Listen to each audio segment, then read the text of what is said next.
Okay, I think we're ready to get started. Welcome and thank you for joining us today. We have Bruce Curtis, occupational therapist, to present on Rolyan thermoplastics. And with that, I'll hand it over to you, Bruce. Thank you. My name is Bruce Curtis. I've been providing splinting in services for many years, and I enjoy splinting. I think it's one of the important treatment techniques that we have as professionals. Today, we'll be going through an elbow splint and some options with the elbow splint.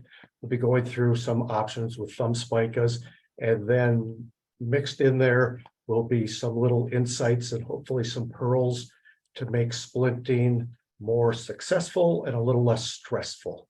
Some of these techniques I came up with myself, and some of them therapists have told me about, and they were very generous in sharing them. So before I get started, a lot of the audience are therapists that work for the VA system. And for serving those of us who have served, I'd like to say thank you.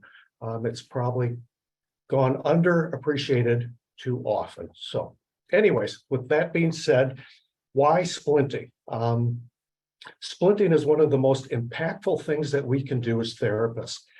We can give a home exercise program, and compliance with that is questionable. But if you give a person a splint, that's something that can have an impact 24 hours a day. And it's a critical part of our treatment regime. So we're going to go through a tough part first, and I want you to hang in there with me. We're going to go through splinting material, and what's the best splinting material for you?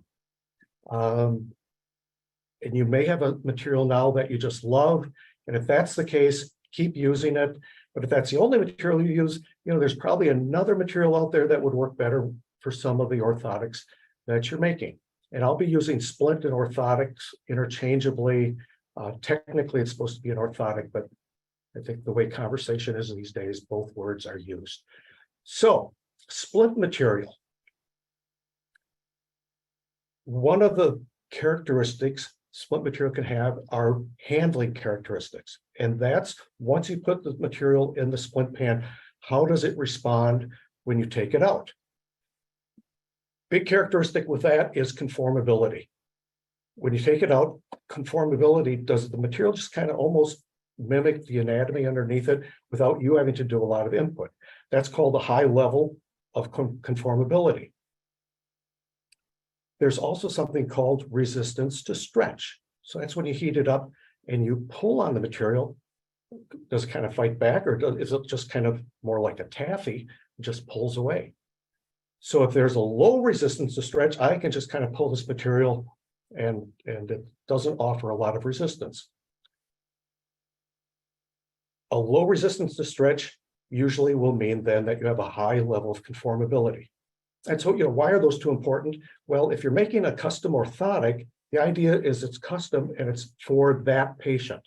It fits them very intimately, and it doesn't fit anybody else. So the more conformable, the more comfortable that splint's going to be, and the more it's going to meet the requirements that you have of that splint. So there's that. There's also something called memory, and that's if you heat the material, you stretch it, and it cools.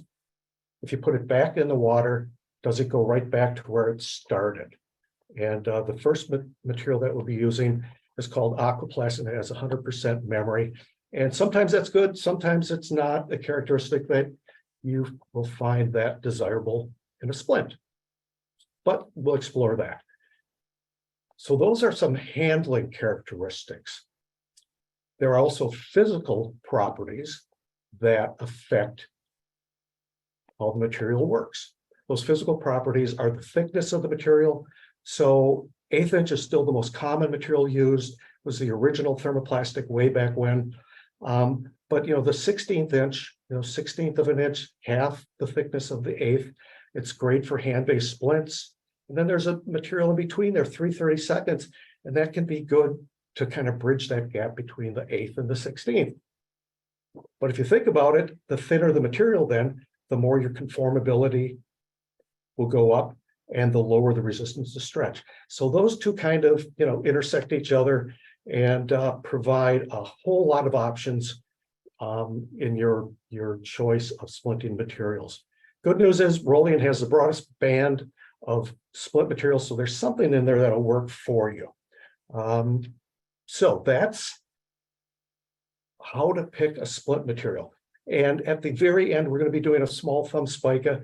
And I'd suggest that you take some splint materials and you do that same splint on yourself or a coworker, and just for you, find out what feels best, what gives you the most confidence. So that's choosing a splint material. The next thing is just the splint station. And we don't have to look at the splint station specifically, but life is a wave back and forth of order and chaos. And splint fabrication can kind of rapidly go into chaos without you knowing it. So if we can start out with the splint station being organized and in order, it will help us minimize the chaos that occurs when making a splint.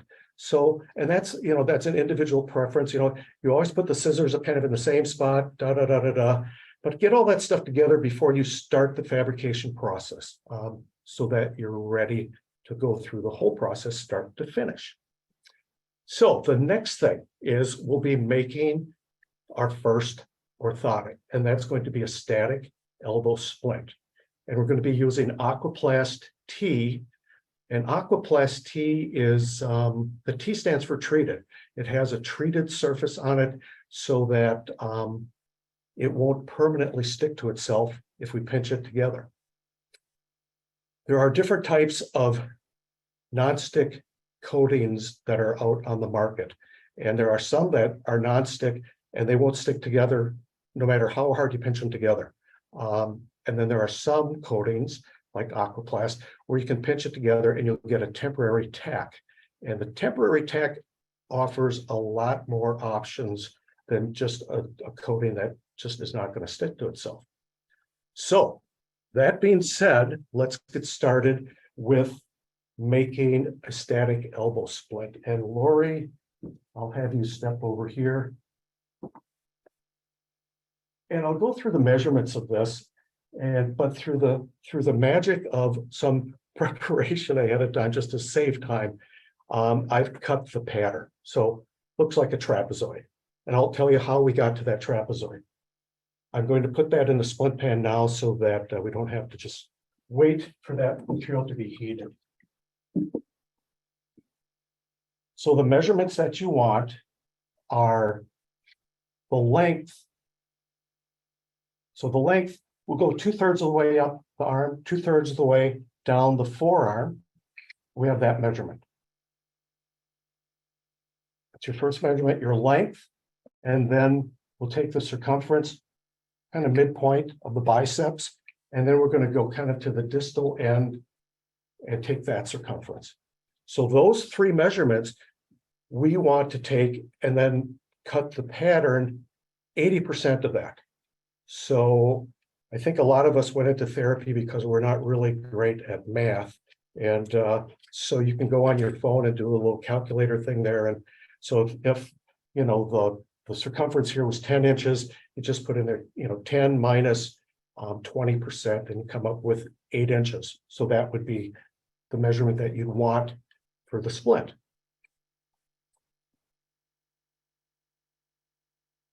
For today's webinar, we're going to demonstrate the arm here, which for Lori, this is a challenge because to hold your arm steady, not gravity assisted, is not easy. My recommendation is you really want to get the patient, if they can get prone on a mat table off the edge of the table, use like a stool to put their hand on so that you've got a gravity-assisted position. It makes this process easier. But to show it today, we'll do it this way. One thing I didn't do that that I should have done was, once I cut my pattern out, I'm just going to lay that on the patient and get my distance right before heating it. And right by the olecranon, I'm going to take a grease pencil and mark a spot right there. And the reason I do that is because aquaplast is a material that it turns clear when it's ready to be used.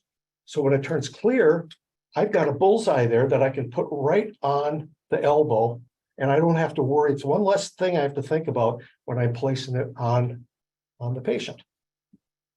So let's remove this material.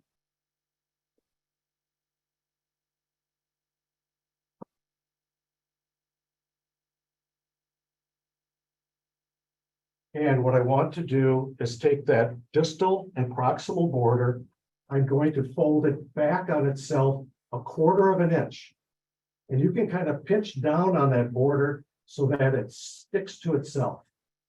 1/4 of an inch.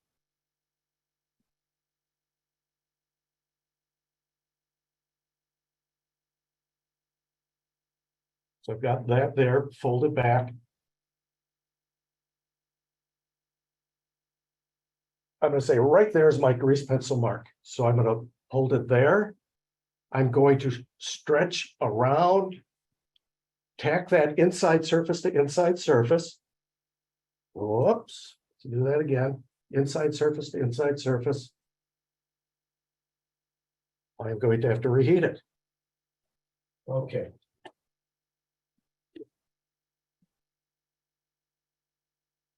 The other thing I was going to mention about an elbow splint is it's not cheating to have a coworker help you with this splint. What you want to do is say, as soon as I place the splint material here, hold it in place, make sure that that mark doesn't migrate distal or proximal. Get the help of a coworker. It's just working smart to do that. And that involves, other splints that you just need that extra set of hands in order to get done what you need to get done.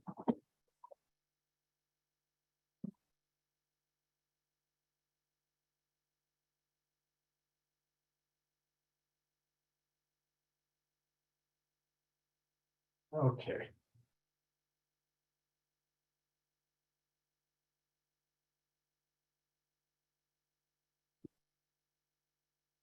There, stretch around, tack that together. Or he's going to hold it. You know what I think I can do is, depending on how the splinting is going, sometimes you need to dry that off. That dry surface will stick a little bit more aggressively than the wet surface. So let's do that.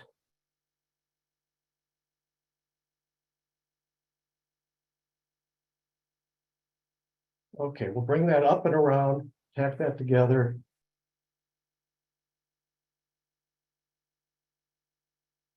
There, and then it still isn't sticking. I don't have it dry enough. Let's try that.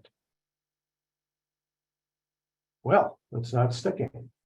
So this is the point where normally if you're making a splint and this happens, you start to panic. You start to go, oh my gosh, what can I do?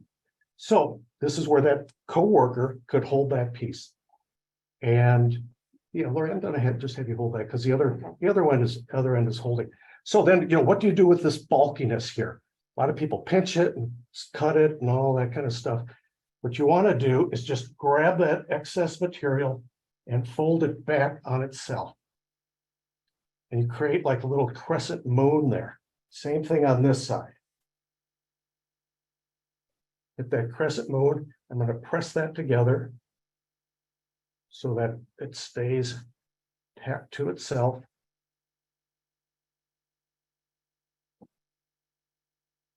Okay. Now, where I've tacked that together, I want to be able to pop that apart, and I can pop it apart once it's cooled. But that's going to be the last place to cool off because it's a couple thicknesses there of splint material. And if I can cut this splint while it still is a little bit warm, I won't have to do any edge finishing. And with Aquaplast, that's a good thing. If you can cut it while it still is a little bit warm, it'll kind of seal itself up. So how do we get that done? Well, we can take a grease pencil and we'll just mark semi-circumferential here and here. I'll do the same thing on this side quickly.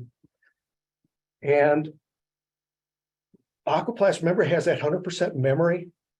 That 100% memory is a good thing, and it can be a challenge. The challenge with Aquaplast is if you take it off while it still is very warm, it can shrink up to 3%. That's a lot. We don't want that to happen. And the very technical way of telling when it's all right to remove Aquaplast is when you can take your fingernails and you're tapping it, and it sounds like you're tapping an eggshell. There's a little click there, but it still is warm. So this still has a long ways to go because it still is clear here. So I know that this has a long way to go. But how can I kind of facilitate setting up these tacks here so that they're cooled off completely? With that, I can use a slush bag. And a slush bag is 2 parts water to 1 part rubbing alcohol. And then you put that in the freezer and it ends up being just a very cold, little cold pack. And so then you just set those on those welds in order to set that up to cool them off. You can use cold spray. Some people are, with the aerosol spray and all that, not that happy. Thing I would caution with the cold spray is you can get a little aggressive with it and spray. And if you're hitting the skin, you can cause a little frostbite there. And the slush bag is just, to me, a little bit easier to use. So this still has a little ways to go. I'm doing this and it still is a dull tap on there. And I think in the interest of the amount of time that we have, I think I might remove this a little bit early and for the sake of the webinar. We may get some shrinkage there, but Lori's not going to be wearing this, so I don't have to worry about skin irritation. What this Foldback does a couple things. Once it reinforces the splint where you want it to be reinforced. The other nice thing about it is, making like a 30-degree elbow splint isn't too tough. That's pretty easy. But it is when you get up to that 90-degree angle, it's harder to make that splint, and it's really difficult to get into that curve with the scissors. It ends up being all kind of hacked up and difficult to get smoothed out. So with this technique, it's a nice smooth edge. And actually, if you think about it, the distal and proximal borders are folded back. So that's a rolled edge that you don't have to worry about skin irritation. So the only areas are just these short spots here that we want to make sure that we cut while it still is warm, so it seals it up. Same time, let's look at strapping with this. There's 3 straps that we'd want to use. Let's get you in here a little bit more, Lori, and a little bit down right there. So we want, a short strap proximal. We'd want a short strap distal. And then your third strap, you take a long length of loop, and on this forearm area, we're just going to crisscross the strap. Crisscross the strap. And we're going to give it like a little shimmy. So it really, as much as possible, lays down into the elbow. So then we would put, Velcro hook on both sides, but then also put Velcro hook right underneath here so that when your patient gets home, and they remove that long strap, it doesn't fall off the orthotic. Otherwise, they might not be able to figure out exactly how it goes back on. So that's that as far as strapping. And let's see if we can do that tap thing now. It looks like it's getting pretty close. I don't know if you can hear that. But again, it's like kind of that eggshell kind of a sound that we get. So we'll try popping this apart. Let's have it come down here.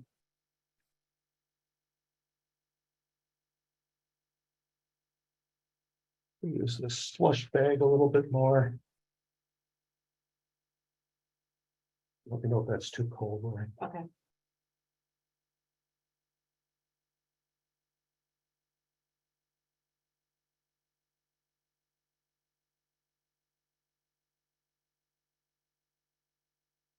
After this static elbow splint, we'll be going through some options for a dynamic elbow splint. And that will involve two cuffs, so an arm cuff and a forearm cuff, and with a hinge in between to provide either a low load prolonged stress into extension or flexion. Let's see if that does it. Yeah. All right, that's not doing it. This is like the worst thing that could happen in a webinar. Pretty hard. Were you squeezing it pretty hard? Mhm. We'll blame the Sick. patient for this. So at this point, and I have had this happen, boy, it doesn't happen that often. I guess maybe I'm happy that it happened during the webinar, so I can show it in case it happens to you. So if we have that little piece there that doesn't want to release, what you need to do is take a pair of scissors that are blunt end, and then we'll come in. I want to see the end of that scissors at coming out the other side, and then I'm just going to do that. Okay. So while that still is warm, then my trim lines, I would come in, put a radius on that. Put a radius on that cuff. I'm going to do the same thing to all four and then put that strapping on, and that's it. Some people will ask, you know, do you do any pre-padding with this? And you shouldn't need to. You get such a nice intimate fit with this that you shouldn't need to. But like, you know, everything in rehab, you know, if that person has a history of skin breakdown, or if they have that real thin kind of onion skin, you can pre-pad areas, but typically you don't need to do that. So let's go on to the dynamic elbow splint.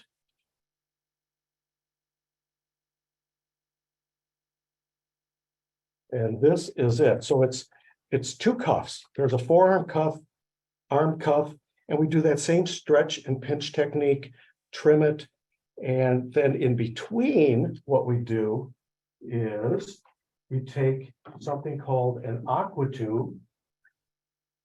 They come in like 3-foot lengths. And so this aqua tube, we're going to put in between and bridge the cuffs together on both sides.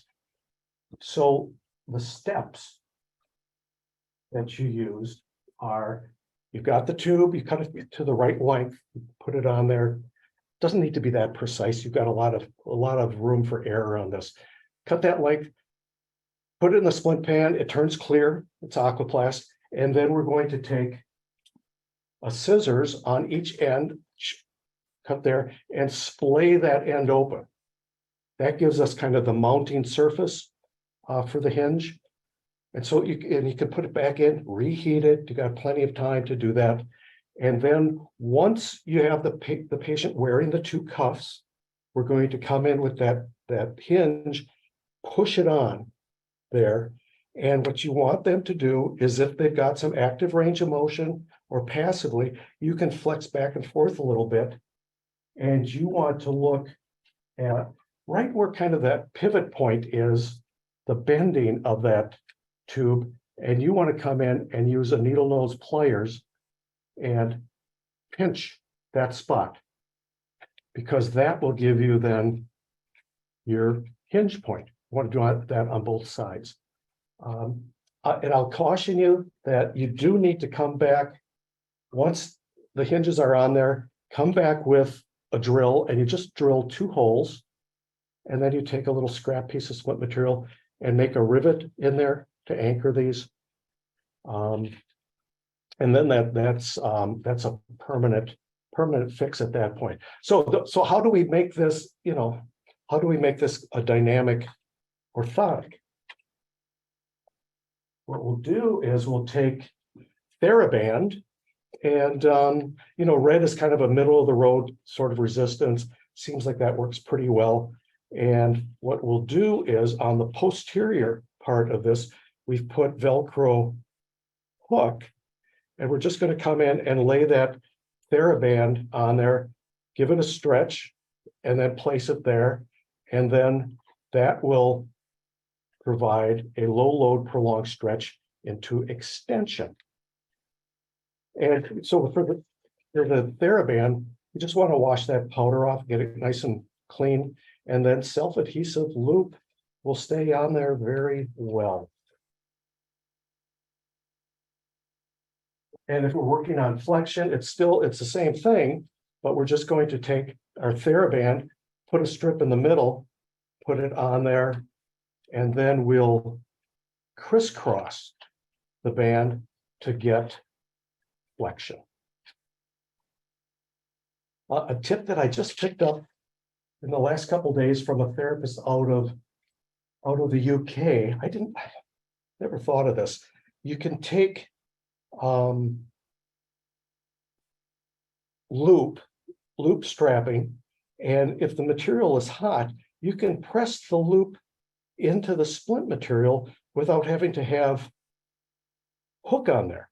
And I was really surprised. It works very well. So sometimes that's a nice option to have, to just press that strap in there. Who would have thought? Nice tip. So that's the dynamic elbow splint. Another option with the aqua tubes is there are 3 different sizes of aqua tubes. This is the smallest one. So here we can take and just make a volar cuff, and then this. So this is just like a wrist positioning, wrist cock up splint. But what's nice is it's just kind of unobtrusive and really stays out of the way. So that's a nice option. Next we've got elastomers that was mentioned. So how to use elastomers with a splint. So I'm going to use just a little piece of Aquaplast again. That's perforated. So we'll put that in there. This is 1/16 of an inch, so it's the thinnest material. And Lori, if you can come back in, we'll put this on your, let's do it this finger. So it's in front of the camera. So we'll heat this up. And I'm going to be using the 50-50 mix for an elastomer. So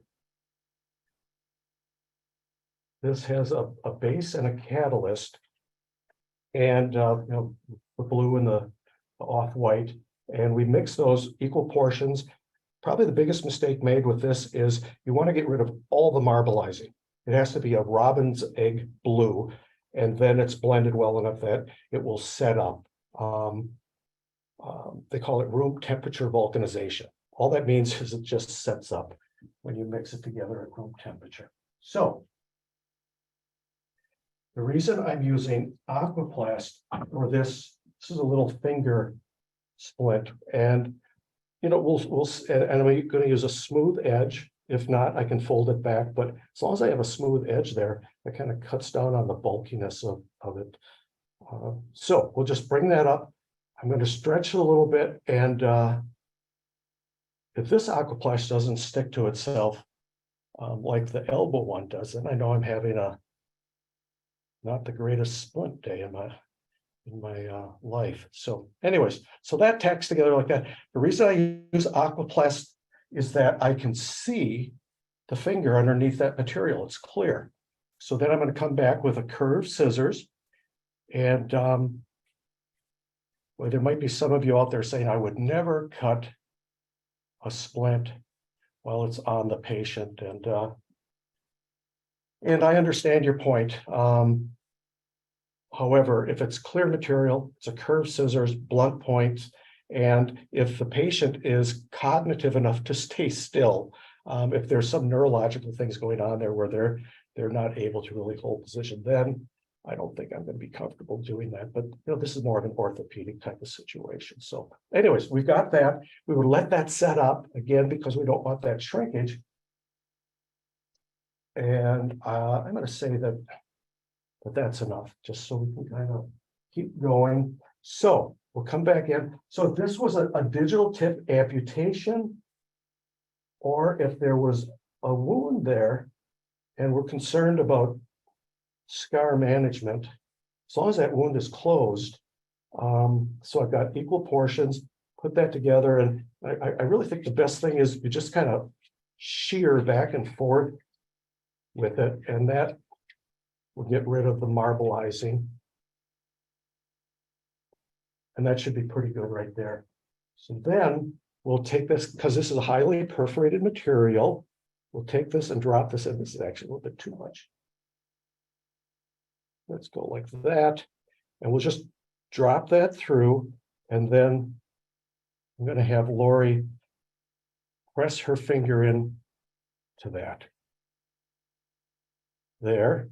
And then it starts to ooze through. And I can just tap those down. It creates a whole bunch of little rivets to mechanically hold that material in place. So, if you've got somebody with a digital tip amputation and there's a neuroma there that's very hypersensitive, this is a nice way of doing some scar remodeling, but also some protection of that neuroma, so that they can kind of get going with their activities of daily living. So where I pinch that together, because this is thin material, cools off pretty quickly, we'll take that off, and that'll pop open. And what you really want to do with that is you want to come back, and you can make it a finger gutter splint. You could take half of it off, but at least take, I would say, 1/8 of an inch on either side, actually on both sides, 1/8 of an inch. And what that does is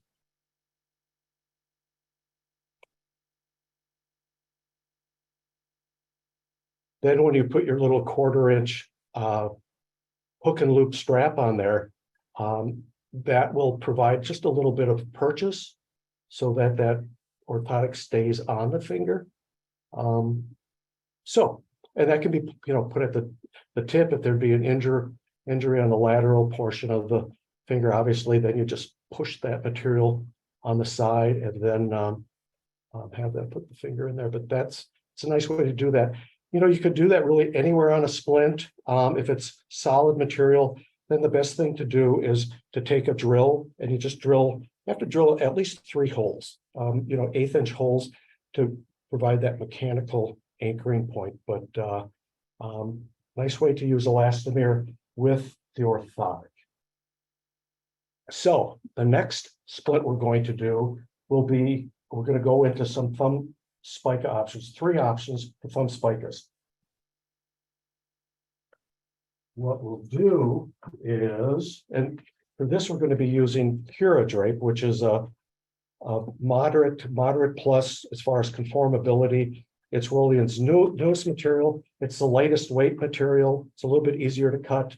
And the pattern we're going to be using is this. So it's a symmetrical, looks like a little doll dress kind of thing. And so we could use this pattern, which is a short thumb spica because it comes below the IP joint. Or we can take, so this is the pattern here. If we just make, the shoulders on the dress much higher, then we can make it a long thumb spica, whichever one is appropriate for your patient. So how do we get the pattern there. And the best way that I found is, now this is 16th inch material. I don't want to heat any material all the way to cut out the pattern, because it gets real droopy, right? And then it kind of gets, out of control. So I'm going to heat this for, I don't know, maybe 5 or 10 seconds and bring it out of the pan. And this is the one time I don't want to dry off the splint material, because I want to use that moisture to lay my paper pattern on there. And that provides enough friction that I can come in with my scissors and do my cutting. There's even a right way and a wrong way to cut splint material. I always want to keep the bottom of that V, I want to keep that pushed against splint material. If I don't do that and I kind of keep backing away, that's when you get all those little zigs and zags in there that are frustrating to get rid of. So cut this out. And this is, in case I didn't mention, this is a ulnar gutter splint, short spica.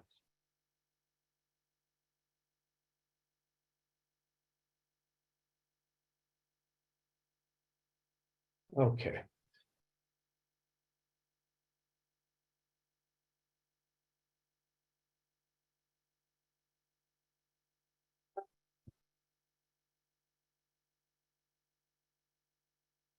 Take that off. We'll heat that, and we're going to have Lori. We'll do this one. Can you take your watcher? Okay. And we'll go here, and so you want to have gravity help you out. So you're going to go thumb up with this, and Lori is doing what every patient does. She does that very helpful position of really cranking that thumb back, and really want it in more of that position. Here's a great tip. This one might be the best tip today.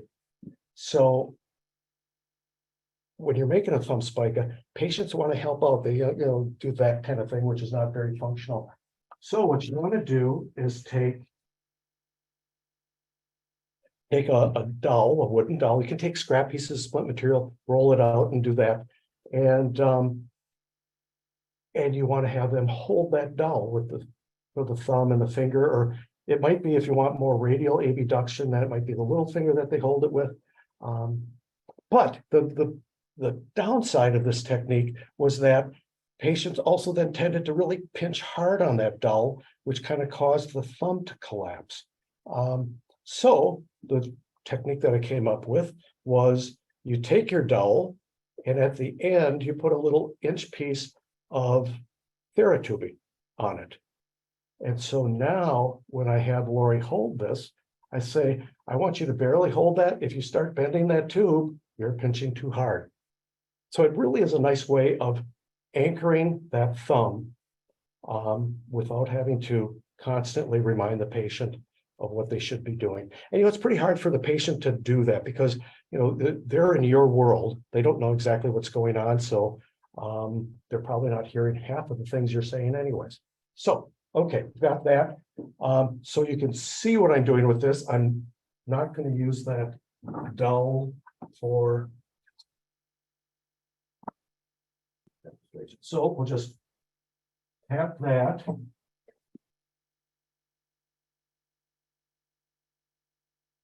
Come in, is that too high? Nope. Okay. We'll go just below the IP joint of the thumb. Bring that around, give it just the slightest of stretch. Cura Drape does have a non-stick coating on it, so it'll temporarily tack in place. There. If you have time, and I don't want any ulnar deviation. Okay. A little bit. If I have time, I can flare that proximal border, but this is 16th inch material and it's perforated. So there's a lot of surface area that's radiating heat, and I don't have time now to do that. But it's just very well, I'll show that in a second. So that's a thumb spica where this is temporarily tacked. That'll pop apart. And then I want to put just a little 1/4 inch strap in there so that it'll anchor that point. I'd also want to heat that and just kind of get that edge off of that distal border. But that just is a nice pattern for an ulnar gutter splint. This is craft foam that they have at, I think, like Michael's craft stores or any craft store. And it's nice to make kind of a master pattern of this using the foam. You can have a small, medium, large. You put it on the patient, whichever one is the closest, then you're pretty close to where you need to be using that. Let's see if that pops apart. And then when I first started splinting, I would take the splint off the patient. You know, they have a very inflamed thumb, you know, they're very tender thumb. And I'd go like this and I'd go, okay, let me, you know, you're yanking this thing off of them. And so a lot of times I'll just have them remove it because it's less discomfort for them. So one thing I wanted to cover was the splint pan that I'm using. It's called a Smart Bath, and it's the only splint bath that I'm aware of out there that is designed for thermoplastic splinting. And the nice thing about it is, for years, there's been discussion as far as how often should you change the water in your splint pan. And somewhere along the line, somebody came up with every Friday. And that was just made up. I mean, you know, what about Tuesday, Wednesday? You know, what happens then? If you think about it, technically, once you make a splint and if you re-dip it, then you have the potential for cross-contamination. So that has been an issue for a lot of years. And this splint pan addresses that. Two things it does. There's a timer on it, so it can turn on a little bit before you get into the clinic, so nobody has to remember to turn it on. But you can also set it for like 3 in the morning, whenever you want to. It'll cycle up to about 200 degrees for 10, 15 minutes so that it provides kind of effective sterilization of that water. But in addition to that, so you can say, well, okay, so it's sterile when I get there after my first patient, then what? You know, it's not sterile anymore. And that's a very good point if you thought of it. What this also does is there's a pump that's circulating the water. And underneath the bath, the pan itself, there's a clear tube that the water goes through, and it's exposed to UV light. And that UV light also provides effective sterilization, which means it's like 99.999% sterilization. So it's a great pan. This is, you know, it's a lid that folds back on itself so that you're not lifting the lid out and then you're, you know, making a mess with all the water and everything. This also accommodates if you have cabinets above, it won't interfere with that. And it's also programmed with all of the Rolyan splint materials. So, you know, if you're using Aquaplast, you can click right to that, press the button, and you put the material in there, and it'll beep when the material's ready. It even has a low water sensor that will beep. So, great product that was long overdue, and it's a nice thing for our profession. So, the next split we're going to do is a Precut. It's a Precut thumb spica, short thumb spica, forearm based. And it's this pattern, and I want to give credit where it's due. This design was developed by the Indiana Hand Center.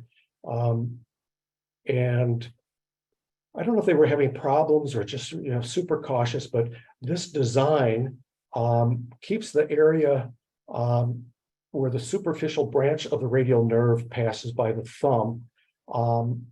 It keeps that open. So I don't know if they were having problems with some compression there or what, but anyways, this is a nice pattern. It's nice because there are 3 landmarks. So there's this border, there's this notch, and there's this border. The way it gets aligned is you put that notch right where the thumb web space is, and you put this border right below the IP joint, and then this border should be at, or if it's a little bit distal or proximal to the distal palmar crease, that's kind of the target point. So that's what we're going to be doing once we heat the material up. But you do that preliminary little dry run of looking at it and going, okay, I see that. I know what it's going to look like when I take it out of the pan and the material's heated. This is Taylor Splint, which is the most popular splint material that Rolyan has. It's that middle of the road, does everything pretty well. This is 1/8 of an inch thick. Precuts. You know, why use a precut? Some therapists that are, I don't know if they consider them purists or what, they go, I would never want to use a precut because I'm making a custom orthotic. And I understand that thought process, but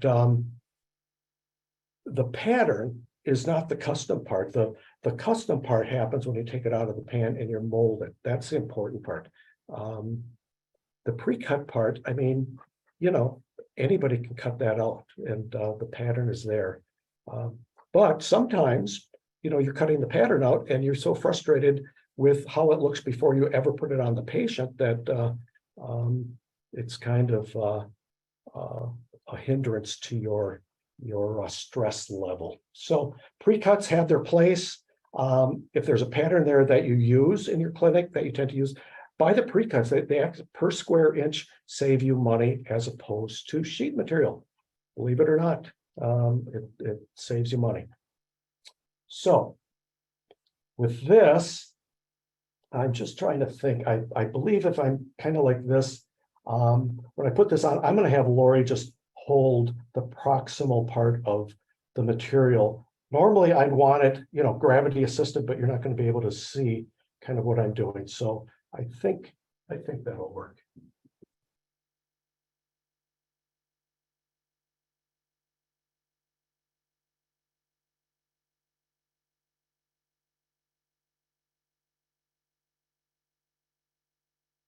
Okay, so we'll go right about like that. Up there, and if you're gonna just hold that gently. So first thing I want to do is that notch, take my thumb and create a valley through the thumb web space. And then bring this tab around and anchor that.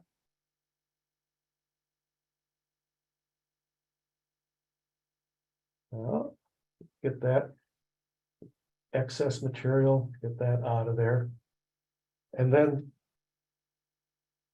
this is not heated up enough. It's not heated up enough. Sometimes in splinting, you have to know when to say when and back off and start over again. So, I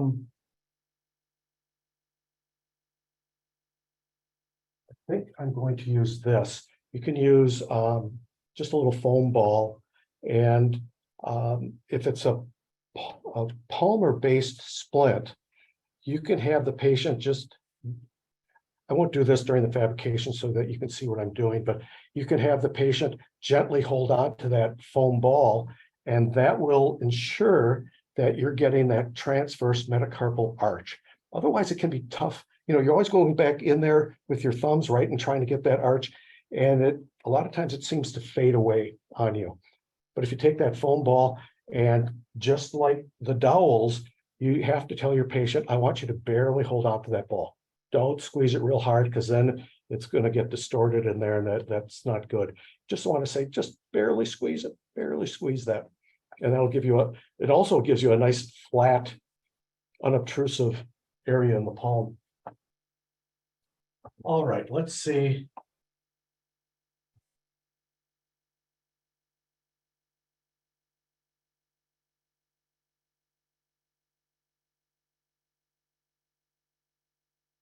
Okay, grab that again, right there. Okay, we'll bring that a little bit more proximal. That feels better. We'll bring that around through that valley that I created with my thumb, tack it down just enough so that it holds in place. My distal palmar crease, I want to clear that out by about 1/4 of an inch right there. And then I would do that, just kind of get that forearm thing in touch with the anatomy underneath. And let's just have you gently hold that, Lori. Maybe a little bit. There we go. There we go. So you just have them hold on to that, and Lori's doing a good job. You want to make sure that when you give them that they don't flex, or extend. You want to hold them in position. And I'm just looking for any ulnar deviation there. So this I would mark that, make this 2/3 of the way. So I'll just mark that with my thumbnail. And again, the strapping is similar to that doll dress one, where there's a 1/4 inch strap that will go in here because that'll pop open. And then I want a strap across the back of the hand, one at the wrist, and then one just proximal to the wrist, and then one as proximal as we can get it. Something with, okay, let's see, okay. So now we've got a nice arch in there, it's laying nice and flat. Let's see if that'll pop open. And I'm rushing it a little bit here for time, but to put a flare on there. So if I take it off while it still is warm and I grab it like this, then I'm going to turn it into a pediatric size. So you want to go like that, grab it over here. And then where I put my mark, we'll just come in, always keep that V against the splint material, go like that. And then you heat that up, and then you can take like your forearm, or you can take your splint station top, and you're just going to put a slight flare on it. Doesn't need to be much, just needs to roll away from the skin a little bit. Okay, that's that. And then we've got a hand-based thumb spica. So this would be the one that I had mentioned earlier, that you can use to practice different materials with, to find out which one really seems to suit your handling technique.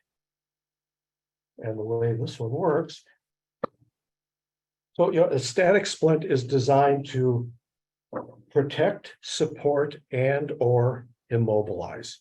And so the elbow splint, that was immobilization. That Indiana hand spica, that was immobilization. Certainly the finger splint was immobilization. This one is a little bit more for some support. So we have a 1-inch strip of splint material. We're going to heat up.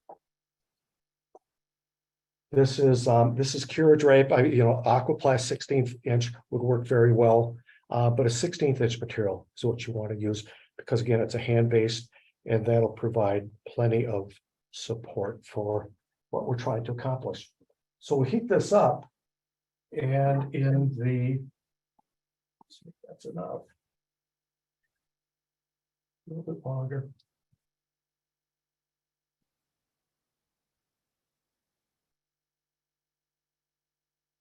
We'll go through this very quickly. Bonding solvent. So you can use that for the hinges on the elbow cuffs to have it bond a little bit more firm. I don't like the smell of bonding solvent, and I don't think anybody does. The way to reduce the amount of bonding solvent that you're experiencing, that you're breathing, that your coworkers, the patient's breathing, is this bottle comes with a brush. So you want to take that brush and you want to just bend, 1 inch of the handle into an L shape. And so it fits back in the bottle, because most of what you're smelling as far as bonding solvent is when you brush the solvent on there and then you set the brush to the side, that stuff on the splint material, that evaporates pretty quickly and it's gone. But that stuff in the brush is just kind of a slow burn, and that's what you're smelling. So if we can use the brush, boom, boom, boom, boom, put it back in, put the cap back on, it's got to be about 90% reduction of what is, being put out into the air. Okay, so we've got this 1-inch strip. The middle of it, I'm going to fold into itself. So it kind of looks like that. And then, have your thumb up, all I'm going to do is come in and I'm going to crisscross this right over the MP joint. Like so, and then I can actually come in and just grab that whole thing and just press down on it a little bit to get a nice low profile. And once that sets up, then it's just, a 1-inch strap here. And that provides just some support of the thumb. Certainly not immobilization, but some support and potentially a little protection. For strapping,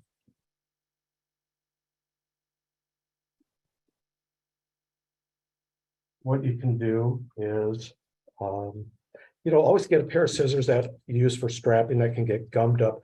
Never use your splint shears for that. But on the edge of the splint material, I can just go boom, boom, boom, make a bunch of little cuts along that edge. Bunch of little cuts. And that way, when it's going through either a web space around the wrist, that edge won't cut into the skin. It'll just kind of fold back and provide some relief. So I think that's it. I think I'm going to stop there. Remember that I think a lot of you are probably occupational therapists. One of the cornerstones of occupational therapy is activity analysis. And we use it with every treatment that we provide to our patients, but then we tend not to use it ourselves when we're getting ready to make an orthotic. Use that activity process, kind of go, this is what I'm going to do. Step A, step B, step C, and do that dry run in your head. It really helps to reduce the amount of chaos that occurs when you're making a splint. So with that, I'm going to stop, and I believe we're going to have some time for a few questions and answers. Yes, thanks, Bruce. I know we're at time, but we'll stick around a little longer to answer any questions. If you have them, please put them in the Q&A box.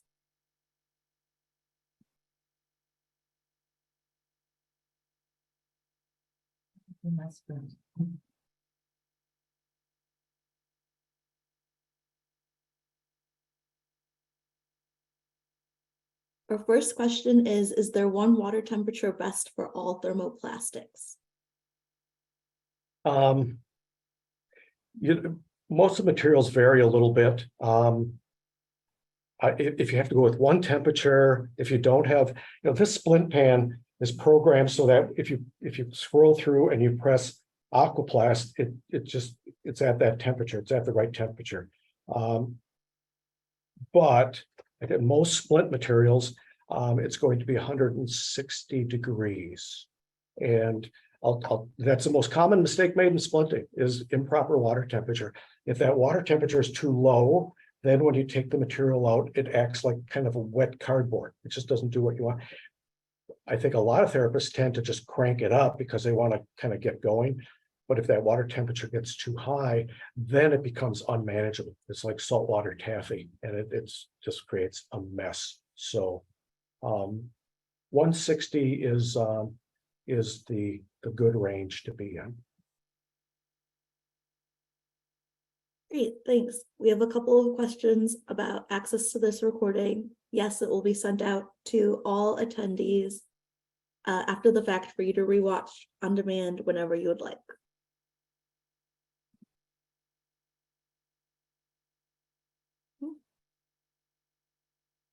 Another question, how long will the aqua tube hinge last? Oh, so if you look at that hinge, that pivot point, I mean, it's thin. It's very thin. And most therapists ask, how long will that last? And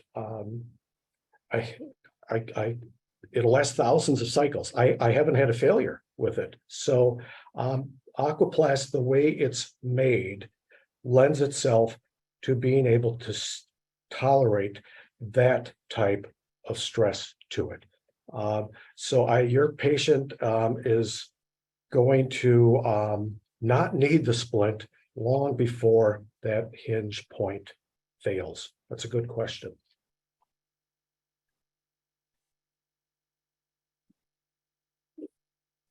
We have another question asking if you could please briefly explain how you make the rivets. The rivets, yeah. So let me just grab something real quick.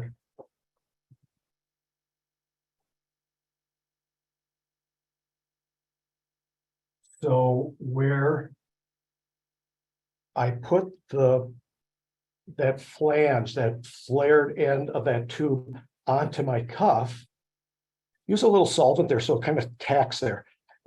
You have to put these rivets in, or otherwise you're going to experience failure. It's going to come off of there. So I want to take a drill and I'm going to drill through 2 spots. Boom, boom. And you can take a little piece of scrap splint material.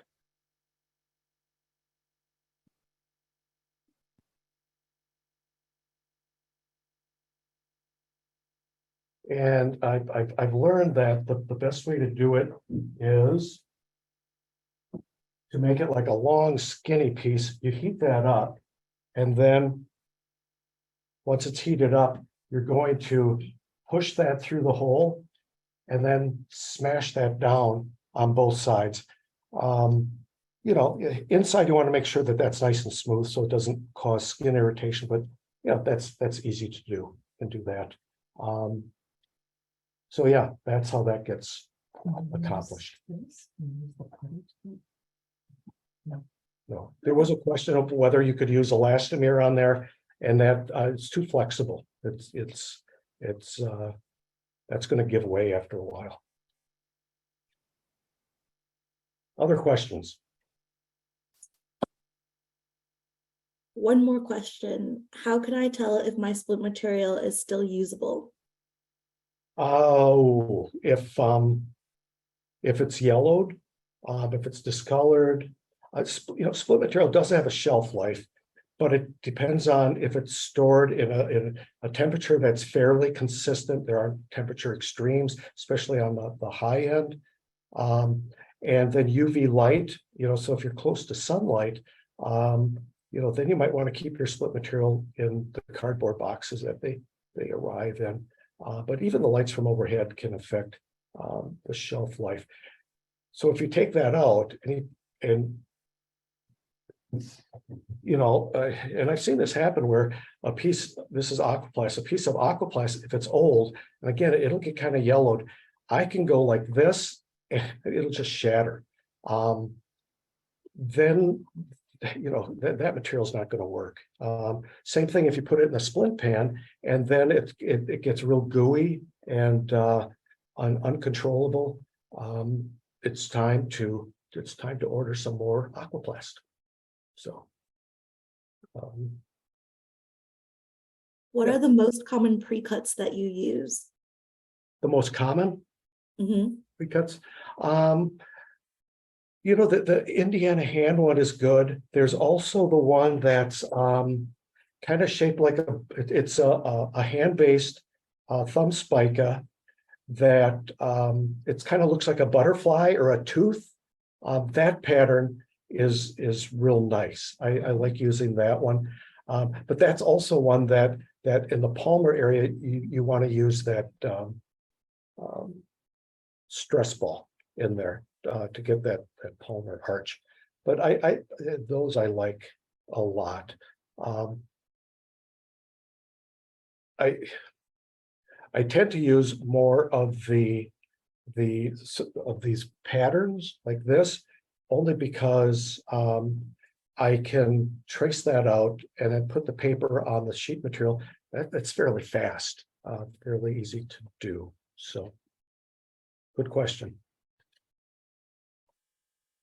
Anything else?